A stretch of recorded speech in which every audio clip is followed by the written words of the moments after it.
जो कोई जीव भगवान के भरोसे रहता है, भगवान उसके साथ हमेशा रहते हुए उसके सभी कार्य बिना उसकी अनुमति के पहले ही कर देते हैं।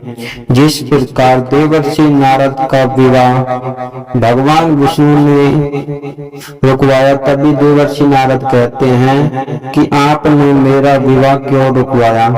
तभी भगवान कहते हैं कि मैं आपका भला उसी प्रकार चाहता हूँ जिस प्रकार एक माता अपने बच्चे को सभी से बचाने के लिए सुरक्षा करती है और उसके थोड़े से रोने पर उसे दुलार करती है और उसे गोदी में उठा लेती है, मैं भी उसी प्रकार आपका ध्यान रखता हूँ। एक बार चिड़िया के दो बच्चे घोंसले में बैठे और तेज हवा चलती है। एक छोटी चिड़िया उनकी माता जो उनके ऊपर पंखों से ढककर उनकी रक्षा करती है। तभी बच्चे कहते हैं कि हे माता, आपके छोटे छोटे पंखों से क्या होगा।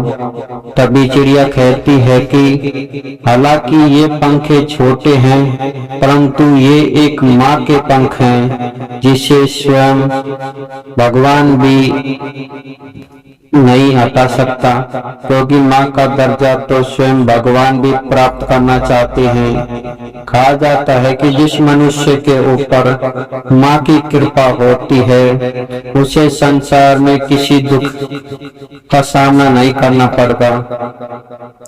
भगवान भरोसे रहने वाले इन्हीं में से एक परम भक्त आते हैं, नरसिंह भगत, जिन्होंने भगवान के भरोसे अपनी बेटे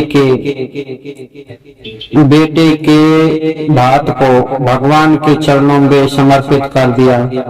भगवान ने बिना सोचे समझे उसकी सारी व्यवस्था को अपने सिर लेते हुए अपने भक्त की लाज राखी। कहा जाता है कि भगवान का भरोसा सिर्फ वही इंसान कर सकता है जो कर्म प्रधान होता है। कर्महीन मनुष्य कभी भी भगवान भरोसे नहीं रहना चाहिए, क्योंकि बिना कर्म के तो भगवान भी उसकी सहायता नहीं करेंगे। क्योंकि जो मनुष्य कर्म करता है और भगवान के भरोसे उसे छोड़ता है, उसे उसकी सफलता अवश्य मिलेगी। क्योंकि भगवान के भरोसे किया हुआ प्रत्येक कार्य भगवान को समर्पित होता है और भगवान अपने भक्त की लाज बचाने के लिए उसे उस कार्य में अवश्य सफल बनाते हैं, क्योंकि उस कार्य के साथ भक्त की प्रतिष्ठा और भगवान की कृपा दोनों जुड़ी होती है। इसलिए जो कोई भी मनुष्य भगवान के भरोसे रहता है और भरोसे रहते हुए अपना कर्म करता है, उससे इस संसार में कोई भी परास्त नहीं कर सकता। यदि आप इससे सहमत हैं तो इसे ज्यादा ज्यादा शेयर, कमेंट, लाइक अवश्य करें और कमेंट में जय श्री कृष्ण अवश्य लिखें।